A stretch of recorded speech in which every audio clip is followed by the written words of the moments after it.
Salut tout le monde, welcome to a new video here on the channel. If you're new here, my name is Alex and I'm an English guy living in the south of France who over the last 5 years has taught myself French to fluency. And as you're going to see from this video in particular, fluency does not mean perfection, at least not to me. I'm joined today by my very good friend Aisha, who is a French teacher, translator, and also all-round language lover, and we're going to talk about gender in French and whether or not the French language should be judged as one that is sexist. We try to keep this open and talk about her and my own opinions on this topic, and I felt quite uncomfortable doing this video because I felt very vulnerable and exposed with my lack of French in a lot of areas on this topic. But rather than let my emotions dictate what I do with this video and ditch it, I'm going to edit and post this for you guys. That's why you're watching it now, because I think it's important to show you, to give you a reminder to be easy on yourself and to treat uncomfortable times rationally and not emotionally regarding your French. I've never spoken about this topic to this level before in French, so it doesn't make sense to be unfairly harsh on myself. So, enjoy the listening practice in French. We do dip in and out of the languages, but I hope you enjoy the discussion, the listening practice, and me feeling a bit exposed and uncomfortable in my French. All right, bon français. Salut Aisha, comment ça va? Ça va bien, Alex. Et toi? Ça va très bien, merci. Merci d'être venu me parler aujourd'hui de ce sujet très intéressant. Est-ce que tu voudrais te présenter avant qu'on ne commence? Bien sûr. Donc, voilà, je m'appelle Aïcha, comme tu l'as dit. Je suis tunisienne. Donc, je suis née en Tunisie. J'ai vécu là-bas pendant 24 ans. Mm. Et puis, je suis venue en France, à Montpellier, pour faire mes études en traduction. Donc, j'ai eu mon diplôme en traduction. Et puis, le hasard a fait que je devienne professeure de français, langue étrangère. Voilà, c'est grosso modo, c'est ça. Ok. On a plusieurs questions à discuter aujourd'hui. Je veux commencer en te, par te poser la question, est-ce que ça, en tant que Tunisienne, est-ce que ça t'a choqué l'existence ou la présence des genres de mots en français? J'ai envie de dire pas vraiment. J'ai commencé à apprendre le français à l'âge de 8 ans, donc la grammaire de base, sans vraiment parler. Et j'ai découvert que, en fait, cette dualité féminin-masculin était similaire à ma langue maternelle, D'accord. donc l'arabe. Donc, ça m'a pas choqué au début, pas du tout. Donc, comme tu sais, comme en français, quand tu as un groupe de deux filles et un seul garçon, on va utiliser il, pluriel au masculin. Mhm. C'est la même chose en arabe. Par contre, ce qui m'a dérangée en tant qu'élève à l'époque, c'était, par exemple, il y avait beaucoup de mots qui étaient féminins en arabe, qui devenaient masculins en français. Et ça m'a perturbée un peu parce que c'était pas logique pour moi. Pourquoi? Donc, c'était ça la question que je me posais. Pourquoi? Mais pas du tout la règle féminin-masculin grammaticale pure et dure, j'ai envie de dire, tu vois. Donc Et c'est nous, super. on a du mal à accepter qu'un nom peut être masculin ou féminin. Mais toi, tu avais déjà Mm, ce concept mm. et tu as dû changer, faire changer le sexe d'un mot à l'autre. C'est bizarre, non? Oui. Est-ce que ça, c'était difficile? C'était difficile, bien sûr, mais même, tu sais, quelque part, il y avait une partie en moi qui refusait ça. Parce que pour moi, il n'y avait aucune explication logique. Après, je pense, ce qui était intéressant, quand j'ai commencé à apprendre l'anglais à l'école, enfin au collège plutôt, j'ai découvert qu'en fait, voilà, c'était complètement différent. Donc, j'étais initiée à un autre système grammatical. Et si tu veux, ça a un peu équilibré ma frustration ou la contrôler. Je dis, OK, il y a une troisième langue qui est différente. Donc, en fait, tu dois accepter, c'est tout. Ça m'a aidé, tu vois. Et j'ai trouvé l'anglais assez intéressant dans ce sens-là. C'est plutôt la question pourquoi il n'y a pas cette dualité-là en anglais. Donc, en fait, plus tard, quand je suis devenue professeure, euh, comment dire, j'ai constaté que beaucoup de mes élèves me posaient la question, mais pourquoi? Surtout les anglophones. Donc, et juste après, c'était la remarque, mais le français est sexiste, le français est misogyne. Euh, et en fait, je me suis dit, quelque part, ils ont raison. OK. Mais en tant que prof, je ne pouvais pas les laisser penser ça. Donc, toujours, j'essayais de leur dire, mais pensez à vos langues maternelles. Il y a certainement des aspects similaires. Parce que quand on apprend une langue, on va penser à tous ces détails-là, mais on oublie sa langue maternelle, tu sais. Hmm. Et c'était un peu ma stratégie pour équilibrer les choses, surtout par exemple avec les apprenants italiens, espagnols. C'est la même chose, tu vois. Avec les anglophones, le discours est différent. Parfois, je leur disais, voilà, parce qu'à un moment donné, il fallait arrêter cette discussion stérile. Je disais, soit vous acceptez ça, soit non, parce que on n'est pas là de toute façon pour juger la langue. C'est pas pour moi, c'est pas la langue qui est, comment dire, responsable de ça. Il faut penser aux sociétés patriarcales et ça, c'est un phénomène mondial, je pense. C'est pas. C'est très... euh, on en parle beaucoup aujourd'hui. Heureusement, je crois, parce que les gens sont plus ouverts à avoir cette discussion. Mais aussi il reste beaucoup de tensions. Euh, Ça dépend d'où tu prends tes nouvelles et d'où tu prends tes actualités. Et, Ah oui, oui. mais moi, je me rends compte de, du débat qui se passe, qui se déroule à ce sujet. Et je trouve ça génial que on peut en discuter maintenant, si on parle, ouais, si on parle du féminisme en général. Ah Mais oui, c'est intéressant d'essayer de faire des connexions, faire des liens entre le féminisme et la langue. Et c'est pour ça que je suis très content d'avoir cette discussion avec toi aujourd'hui, pour voir si on peut arriver à une conclusion satisfaisante. oui, mais voilà, il faut en parler et il faut aussi, comment dire, pour moi, concrètement, la langue est juste un moyen d'expression qu'on utilise et qui reflète, on va dire, les normes d'un groupe d'individus. Et donc, elle reflète une vision, mais elle n'est pas responsable de quoi que ce soit. Donc, s'il faut changer quelque chose, c'est au niveau des mentalités et des normes qu'on a. Grosso modo, c'est ça, hein. Du coup, est-ce que tu dis que c'est pas la langue qui est sexiste, mais c'est les gens, c'est les personnes qui l'utilisent de façon sexiste? Est-ce Oui, que j'ai envie de dire ça, honnêtement. Après, je ne suis pas. Ok, je suis traductrice, professeure, mais je ne suis pas anthropologue, par exemple, tu vois. Donc, il y a beaucoup de choses que je dois lire pour être plus précise. Mais oui, ce sont les individus qui font que la langue devienne, comment dire, sexiste peut-être, ou qui discrimine un tout petit peu.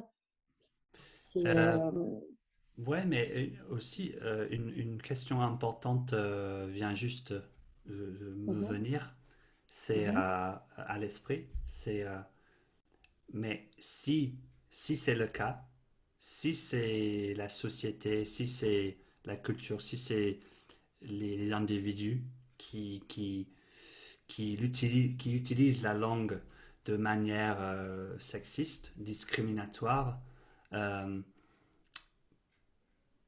on revient à la question précédente du pourquoi. Pourquoi existent ces genres si, si yeah, I don't know why I'm asking that question. I had a reason. Ok. Donc, en fait, moi, ce qui me dérange, c'est par exemple, enfin, le fameux exemple quand on a un groupe de filles et un seul garçon et on va considérer que c'est un groupe masculin. Pour moi, ça, ce n'est pas logique. Mais par contre, tu sais, récemment, j'étais en train de faire une leçon avec un élève et c'était le passé composé. Et donc, je lui expliquais les règles d'accord avec l'auxiliaire être. Donc, il faut mettre le féminin, il faut mettre le masculin. Mais par contre, quand on fait la conjugaison avec avoir, non. Et il m'a dit pourquoi. Et en fait, j'ai eu une idée spontanée. Je lui ai dit parce que ce que tu as, donc avec l'auxiliaire avoir, ne définit pas ce que tu es. Mais par contre, être, c'est toi, c'est ta nature. Donc, quand tu dis je suis allée, c'est toi. Et donc, on va mettre le féminin pour marquer ça. Quand on est un groupe, c'est important. Donc, pour moi, c'est le concept individu versus groupe, tu vois. Donc, on va marquer le pluriel aussi. Et il m'a dit, ah oui, j'aime bien cette explication, ça va m'aider à me rappeler de ça. Ok, j'étais contente de mon explication, mais après, je me suis dit, mais au final, voilà, je continue à véhiculer cette idée de, ok, je suis une femme, donc je dois dire que je suis une femme avec un E, mais est-ce que c'est nécessaire? Peut-être pas, tu vois. Hmm. Donc, j'essaie de trouver des astuces pour aider mes élèves, mais peut-être au final, je ne suis pas très convaincue de cette binarité entre féminin et masculin. Ouais, mais parfois il faut trouver ce compromis avec soi-même. Si ça, en tant que professeur, si ça aide ton élève à comprendre et ce n'est pas 100% faux, moi je crois que tu as bien fait. C'est une très bonne logique en fait. Je suis d'accord euh, qu'il se peut qu'on puisse trouver un petit des problèmes avec la logique où ce n'est pas toujours le cas, mais en général, en gros, je trouve que cette logique I don't have the French anymore. Que En cette anglais, logique passe, ouais, que cette logique soit passe, accepté, oui. Mm, mm. soit acceptée, ouais, soit acceptée. Euh, que cette logique soit acceptée. Euh, et oh, I don't know what to do. Relax. I'm trying, but this is really hard French for me. Like this is really hard French. Mais vas-y en anglais si tu veux, c'est OK, hein. Sinon, Alex, si tu dis comme ce qu'on fait dans la vie réelle, toi et moi, tu me dis maintenant, j'ai envie de te poser la question en anglais comme on fait quand on se voit en vrai. Tu sais, tu dis juste la question me vient en anglais, donc je vais te poser la question en anglais. C'est spontané. So, Et je comprends ta frustration. J'ai le même problème en anglais. mm. Donc, je peux m'exprimer, mais parfois je bug. Donc, c'est OK. So we talked about the presence of masculine, feminine in the grammar, but there's also you said semantic to me earlier, but the semantics is this when you're talking about how the feminine form, for example, can be perceived in a derogatory way or a negative way? Is this am I right when I say that? Yeah, yeah. The meaning of the word that changes. Yeah. So, for example, just to start the list off, and we like, for example, you have talk about un homme facile, which literally is an easy man. So it means he's agréable or easygoing. He's quite pleasant. But if you say une femme facile, it's une pute or a slut, Oui. or I think we have the same in English, like an easy woman is we wouldn't really say that because that means the same thing. She would have sex quite easily with anyone. So tell us more about Oui. about this. Ça, c'est intéressant parce que Donc, j'ai découvert ça progressivement. Bien sûr, comme je t'ai dit tout à l'heure, j'ai appris le français d'abord de façon très académique. Donc, je n'avais pas, comment dire, j'étais pas exposée à toutes ces situations où il y avait des pièges. OK? Et ça, je l'ai découvert en France en arrivant. Donc, pour moi, un chat, une chatte, c'est un animal mâle, femelle, tu vois. Et après, j'ai découvert ça et je lui dis, OK, waouh, il faut que tu fasses attention. Donc, et j'ai remarqué que les Français, par exemple, vont dire, j'ai un chat, elle s'appelle, tu vois. Donc, ils vont éviter l'utilisation du mot chatte parce qu'il a cette connotation. Et je trouvais ça drôle au début. Je dis, OK, d'accord, donc je vais faire comme eux. Pareil pour un chien, une chienne. On sait que chienne, voilà, c'est une pute aussi. Mais, et comme tu as dit, toi, une femme facile. Donc, tous ces mots changent de sens au féminin. Et ça me dérange beaucoup plus que les autres problèmes au niveau de la conjugaison, tu vois. Pourquoi cette connotation? Pareil, on va dire un professionnel, Mhm. donc c'est un mec qui fait son travail, et une professionnelle, c'est une pute. Pareil, tu vois. Pour décrire un politicien, on va dire un homme sans moralité. Et une femme sans moralité, même résultat. Tu vois, on a des synonymes incroyables pour le mot pute en français. C'est juste fou. Je trouve ça. Je ne sais pas si tu as d'autres exemples qui te viennent à l'esprit. Non, mais j'ai quelques autres que toi, tu as mis à notre liste tout à l'heure, comme un homme à femme, séducteur, et Oui. une femme à homme. Mhm. Moi, je ne connaissais pas ce terme personnellement. Et un homme qui fait le trottoir. Le trottoir en anglais, c'est the sidewalk or the pavement. So Mhm. a man walks the streets. Well, you can imagine. Um, Un homme, oui, pardon, je te coupe, Alex. Un homme qui fait, donc, un homme qui fait le trottoir, c'est un paveur, donc il n'y a pas comment dire, d'ambiguïté. Si tu dis c'est une femme qui fait le trottoir, c'est la prostituée aussi, tu vois. yeah. Okay. Oui. Mais Alex, je pense qu'en anglais, il y a des choses comme ça, non? Il y a des mots qui ont une Absolutely. connotation. Hmm. Yeah. So here is not really even as well. So it's so someone without the argument of English, they could say, look how we use these words. Look how one is derogatory towards women, and look how this is quite complimentary to a man. But like you say, in English we have the same thing, like a pleasant, an easy man, or an easy woman. Two different things. And when I hear it, the feeling that you get, the image that you get in your head just from the same words Hmm. is very different. So that's from the society, right? Oui. Et j'ai une question, Alex, pour toi. Avant d'apprendre le français, est-ce que tu pensais à ce genre de choses en anglais ou pas? Non, mais j'avoue que avant d'apprendre le français, je ne pensais jamais à aucun des mots que j'utilisais. C'est intéressant. C'était juste un moyen de tu utilises les mots pour vivre, pour communiquer. Mais après avoir appris le français, après avoir commencé à apprendre le français, oui, tu penses beaucoup plus aux mots qui sortent de ta bouche parce que c'est pas facile et du coup tu essaies de construire des phrases avec ces mots étrangers. Tu prends plus de temps à trouver les bons mots.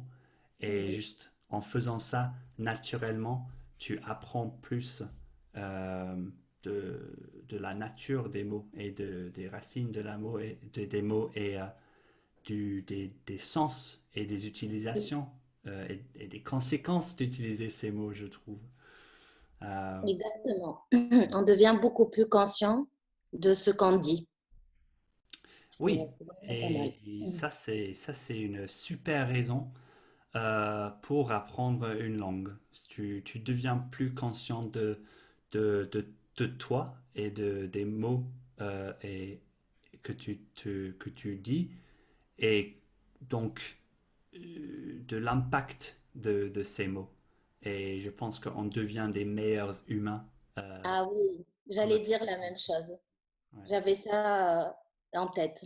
Tout à fait, je suis d'accord avec toi. Après, est-ce que tu as pensé, par exemple, je ne sais pas si tu as entendu parler de ça. Par exemple, il y a le mot un écrivain Oui, et certains disent qu'une écrivaine, c'est pas joli, un pompier, une pompière, c'est pas beau. Et ça me choque. Moi, quand je dis une écrivaine, ça ne me dérange pas du tout. Je trouve ça bien. Donc, je me dis, mais qui a défini la beauté des mots au juste, tu vois? Je trouve ça ridicule. oui, parce que la beauté est subjective, pardon. C'est Et ça, c'est ça. donc, qui a le droit de donner, de décider Mhm. si un mot est beau ou pas? Voilà, moi, je suis d'accord. Donc, j'utilise, c'est une écrivaine et Pour moi, ça, peu c'est importe. un argument très faible. Euh, Oui, très faible. on est d'accord. Après, il y a des choses amusantes. Par exemple, tu sais, euh, pour le mot hystérique, hein, l'adjectif. Donc, on l'utilise souvent pour faire référence à une femme, pour décrire une femme. On peut dire Ouais. il est hystérique, bien sûr, ça existe, mais le mot est féminin. Et j'avais cherché un peu, et en fait, donc, il vient du grec hystérie. Donc, je parle pas grec, mais le mot veut dire matrice ou utérus. Et je trouvais ça passionnant, tu sais. Hmm. Donc, dans l'Antiquité classique, l'hystérie était considérée comme une maladie organique, donc liée à l'utérus. C'est juste incroyable. Ça D'accord. m'a amusé. Mais bon, c'est pour les amoureux de la langue, hein. Ça, c'est les détails Ah, du donc, détail, on va dire.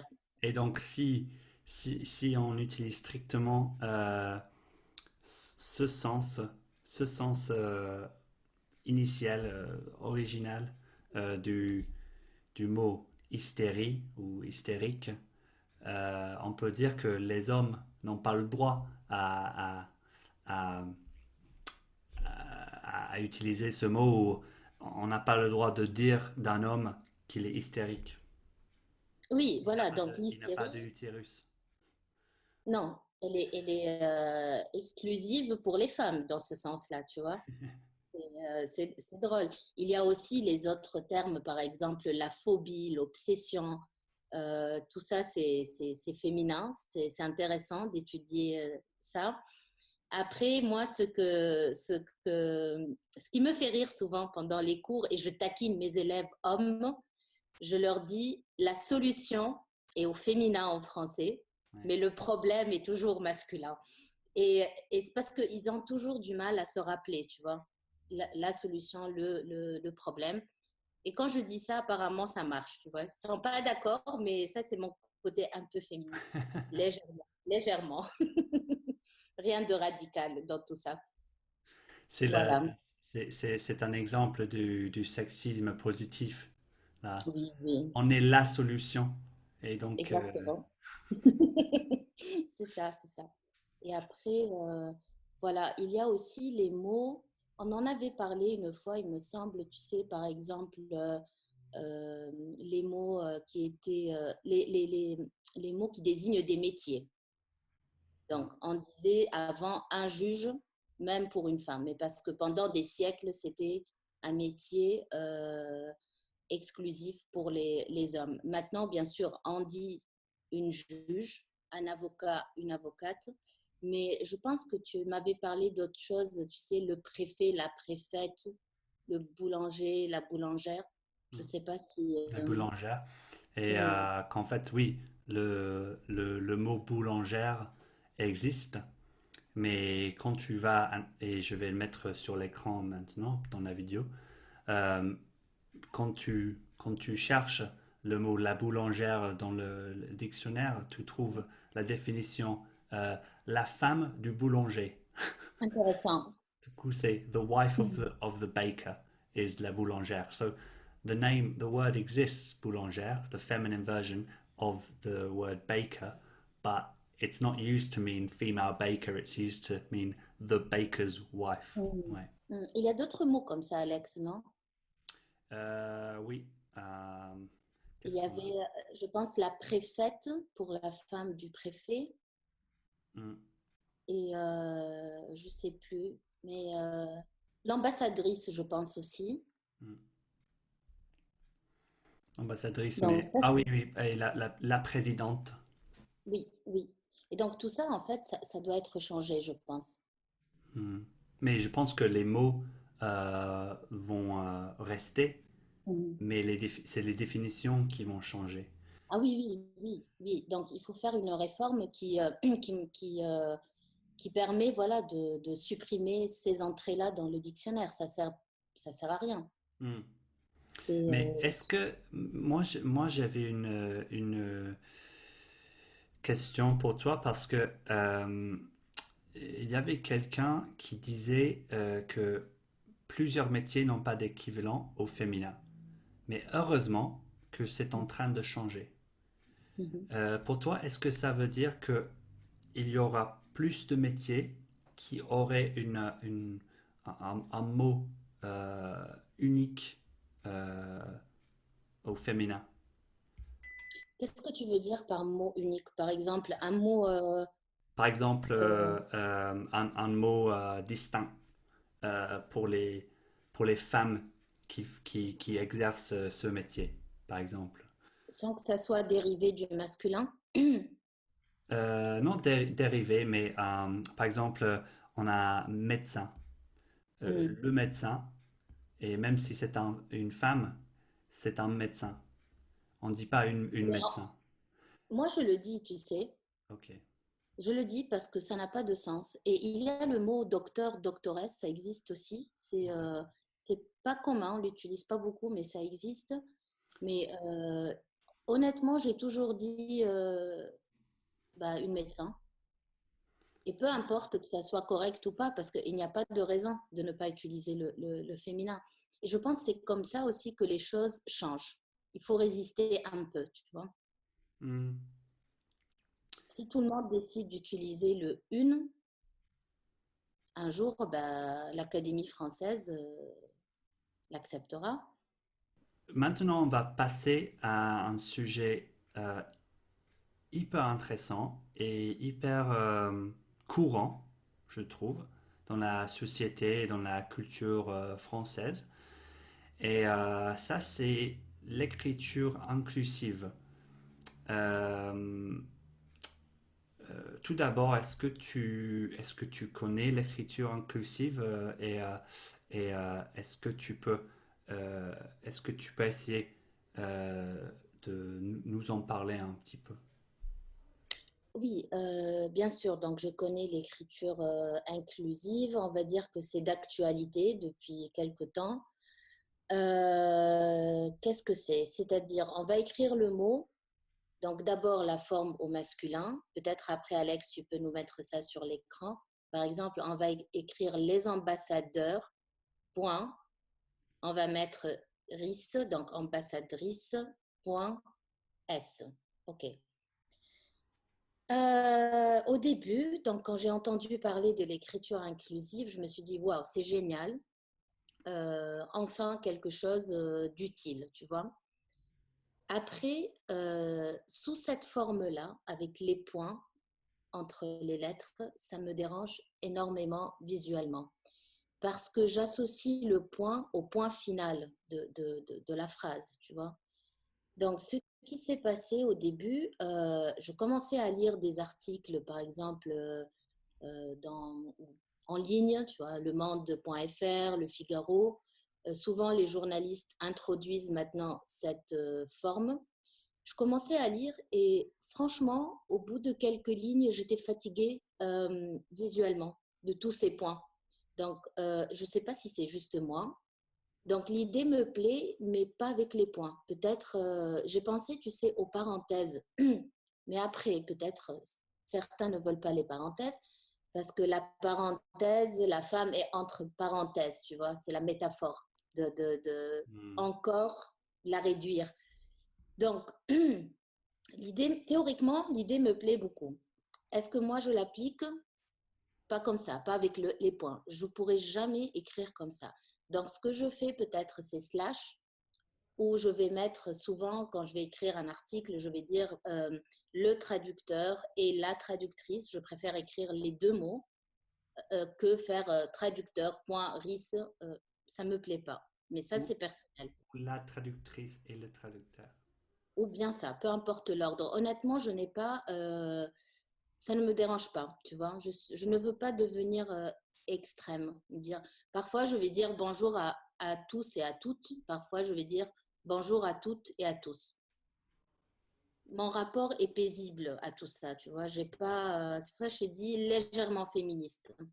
J'ai pas besoin de, de trop de choses. Donc, maintenant, pour mes élèves, qu'est-ce que je fais? Je leur dis que ça existe, pas les débutants, ça sert à rien. Donc, niveau avancé, quand j'ai des C1, C2, je leur dis que ça existe. Je leur explique tout ce que je viens de te dire là. S'ils veulent l'utiliser, OK. S'ils ne veulent pas, c'est OK aussi parce que n'oublie pas, il y a toujours une certaine tolérance envers les apprenants. Tu sais, quand tu écris, en tant que français, c'est différent. C'est pas la même chose. On va toujours tolérer tes fautes. Si tu es étranger, Ouais. normalement, tu vois, normalement. Donc, pour moi, il vaut mieux qu'ils se concentrent sur d'autres aspects que ça. Après, quand ils sont parfaitement bilingues, ça, c'est un choix personnel. Je ne sais pas, toi, Alex, tu écris en utilisant l'écriture inclusive? En fait, je connaissais déjà le terme et le mouvement, si tu veux, de l'écriture inclusive. Et je mets, oui, les gens, je mets des liens dans la description si vous voulez vous Mhm. renseigner plus sur l'écriture inclusive. Mais moi, je vois souvent sur les réseaux sociaux euh, un effort pour être plus inclusif vers les femmes en mettant, par exemple, bonjour à toutes et à tous, en mettant en premier la salutation aux femmes euh, tout qu'aux hommes. Je trouve ça, moi j'aime bien ça. Je pense D'accord. que ça c'est ça montre du respect et c'est simple pour tout le monde. Du coup, moi je copie ça. Mais j'ai regardé un peu le site web de l'écriture inclusive et ça ne figure pas là-bas. Ça fait pas partie, ça en fait pas partie. Oui, oui. C'est plutôt pour l'écriture formelle, je pense. Oui, oui, comment dire, les échanges académiques. Donc, j'ai remarqué que ça gagne du terrain dans le milieu académique de plus en plus. Mais, et pour certains journalistes, comme je t'ai dit tout à l'heure, mais dans les échanges quotidiens, honnêtement, non. Et tu n'as pas le temps d'écrire tout ça, c'est pas Non. possible. Oui, mais pour les chats en ligne ou les posts sur Facebook, par exemple, je trouve ça juste respectueux de, Mhm. de, de saluer aux gens, aux deux sexes Ah séparément. oui, Et après, euh, et après on écrit traditionnellement, si tu veux, oui, et de oui. façon traditionnelle. Et par rapport à ce que tu as dit de, des points qui t'embêtent, Mm. euh, oui, on est d'accord pour les parenthèses, parce que ça signifierait, si tu veux, que les femmes sont Entre parenthèses. secondaires Oui, oui, oui, oui, oui. Mhm. si on les mettait entre parenthèses. Mhm. Mais je pense, pour moi, s'il y a un slash ou un point, ça, Mhm. ça, rend, ça rend le texte aussi long. Oui, et presque, oui, oui, très, très long. That was horrible French. I'm keeping that in, everyone, because you need to see that this is really tough French for me. J'essaie. Um, um, but for me, Mhm. having the presence of slash or dots, the overall length is the same. So I think that if one of them annoys you, then both of them would. But that's why I think that's subjective. But Oui, oui, uh, et j'ai besoin de, quand je lis, j'ai besoin que ça soit fluide, tu sais. Pas, déjà, d'habitude, je n'aime pas les phrases trop longues quand je lis. J'ai besoin d'efficacité, tu vois. mm, Et si tu commences à mettre des... pour moi, ce sont des effets parasites, tu vois. C'est, ça me déconcentre. Mais comme on a dit, peut-être pour d'autres personnes, pas du tout, hein, et peut-être je suis vieille école inconsciemment et je ne l'admets pas. Je ne sais pas du tout, peut-être. oui, il y a aussi ça aussi. J'aime bien qu'on qu'on puisse avoir des discussions ouvertes sans sans comment dire friction, sans friction, sans tension à cause de nos vues traditionnelles. Mm, mm, C'est-à-dire, le changement est difficile. Changer est difficile. Et du coup, trop souvent, à mon avis, nous, les humains, mm. on résiste le changement parce que c'est difficile. Ça, c'est, à mon avis, la mauvaise approche, la mauvaise attitude. Tout à Si fait. on va rejeter un changement à la langue, il faut que, il faut qu'il, il faut que la raison euh, vienne de la logique et Oui, est une raison raisonnable et pas émotionnelle et non pas voilà, non pas basée sur nos traditions. Parce que, à mon avis, c'est pas progressif, c'est pas, ça nous avance pas. Euh, non, pas vraiment. Mais je continue à réfléchir à tout ça parce que n'oublie pas, à la base, je ne suis pas française. Donc, mon rapport à la langue est constamment évolutif. Même si je suis devenue professeure, je continue à apprendre et à découvrir des choses très intéressantes par rapport à ma relation à la langue française et à la culture, tu vois. Donc, si on fait une autre vidéo, je ne sais pas, dans 10 ans, peut-être je vais te dire, Alex, ça y est, je mets les points partout pour l'écriture inclusive. Mais pour le moment, non. Et je ne alors, pense pas, pardon, je ne pense pas que ça soit... je pense que, tu sais, ça dépend avec qui tu parles, ça dépend du contexte. On peut avoir une écriture inclusive, mais qui exclut la femme quand tu connais la personne qui t'écrit, et vice-versa.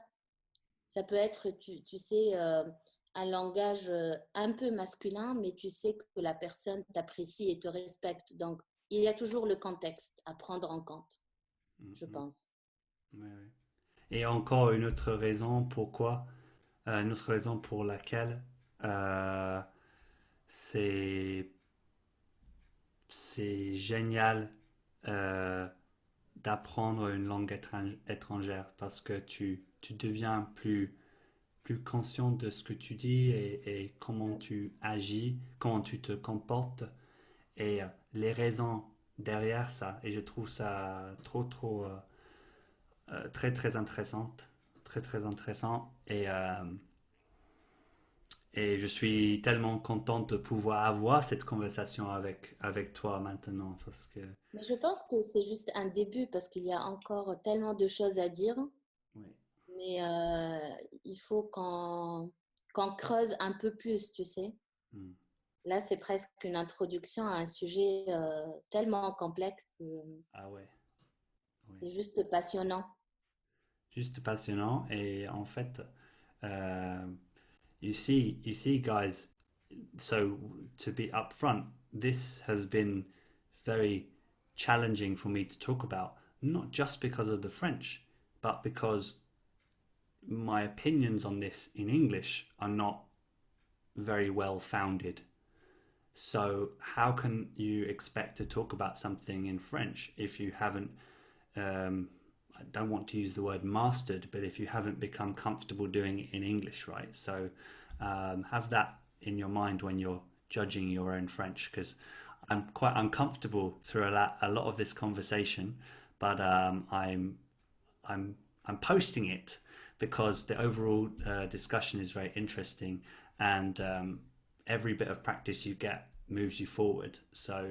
Um, so yes, it's not easy for me, but I hope that this has been very, very interesting for you, and in many ways, in more ways than one. Um, I think we're going to finish there, unless you have something else to add. Moi, je dirais que pour ceux et celles qui apprennent la langue, il ne faut pas trop s'inquiéter de cette histoire de féminin et masculin. Il y a d'autres choses qui sont beaucoup plus difficiles à, comment dire, à maîtriser. Mm. Donc, le plus important, c'est que le message soit clair, qu'on comprenne ce qu'on veut dire, parce que sinon, ça devient frustrant. Mais le reste, c'est une question de temps. Donc, le perfectionnement viendra avec le temps. Juste, soyez cool avec vous-même. Voilà, c'est tout. Yes, that's perfect. That's perfect to finish on. Right. Okay. Well, I wonder how this is going to look in the end, because we've been talking for quite a while. You see the time goes quite quickly. And I'm gonna have fun. I'm gonna have fun editing this. Je vais bien me marrer. Oui, Euh, s'il y a des parties foireuses, on refait. Hein, c'est pas, tu vois. c'est On refait juste les parties foireuses. c'est très tentant aussi, mais j'avoue euh, j'avoue que je suis euh, j'insiste Mm. à me montrer un peu plus vulnérable et exposé, si tu veux. Du Ok, coup, ça marche. si on refaisait, je serais un peu mieux. Oui, oui. D'un côté, c'est bon. Non, mais je parlais de moi-même, hein. Je ne Ah, parlais de pas de toi toi-même. parce que je ne sais pas du tout comment ça va sortir tout ça. Ah oui. Je sais que j'ai beaucoup réfléchi. Là, j'ai mal à la tête, donc c'est bon, c'est que j'ai donné le meilleur de moi-même. Ah oui, non, tu vois, on est tous les deux dans nos propres têtes, hein. Ah Ouais, ouais. non, t'inquiète pas, tu as été super. C'est, Bon, merci, c'était cool, hein.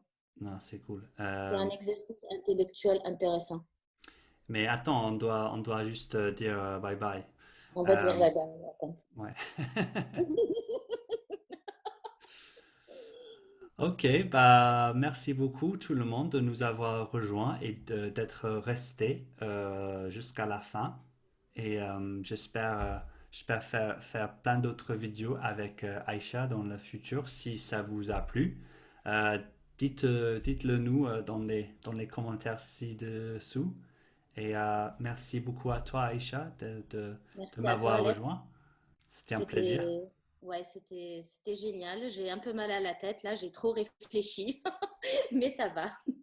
Va, C'était très bien. va te reposer. Exactement, une petite sieste s'impose. Super. Sieste. Voilà, au plaisir de faire une autre vidéo avec toi. Excellent. Ok, j'ai hâte. Allez, Bah oui. Subscribe to the channel, guys. You know the rest. Subscribe, like, share it if you enjoyed it, and I'll see you in the next one. Okay. Ciao, ciao. bye.